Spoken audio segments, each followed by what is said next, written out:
जोङो मानि बे बगझरायाव बुहुद गोबाव जाबायमोन रायजो जाफैनाया जोंहा मानि हायानो नामजारि गैयामोन ओमफ्राय नै दा जोंहा जोङो बिटिआर सरकारनि अननायाव ओमफ्राय नैबे बाबा प्रदीप मोसाहारिनि अननायाव बाबाया जोंनो थाबायनानै होबाय फाथा खालामनानै होबाय आरो जोंनो नैबे 19 गहरखौ दा जोङो बे बाबाखौ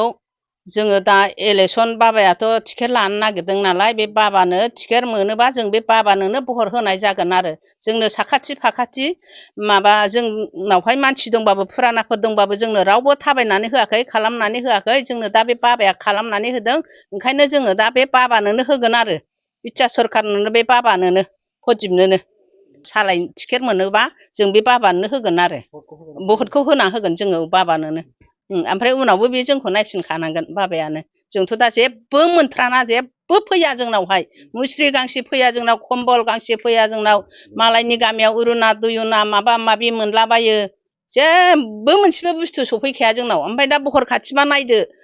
लोब लोब लोब लोब लोब गारि मथर लानानै फैयो आरो जोंनावहाय एकदम नायसनखाया आरो बोरैबा जोंखौ दा बाबायासो नायसनफैबाय बोरैबा बे बाबा प्रदीपआसो नोंथांमोननि जे लामायाव फैनानै बे न'सिम फैनायाव गोबां लामानि थासारिया जोबोद गाज्रि लामाखौथ' आरो दा बुंसै बे लामायाबो माला जागोन सोर होफैगोन जोंनो जोंहा दा बेखौबो बे बाबानि सायावनो आसा दंथारो आरो जों दा बाबाखौ देरहासार होथारगोन ओमफ्राय बाबाया जोंखौ होफैनांगोन आरो बे लामाखौबो बे एसेनोसै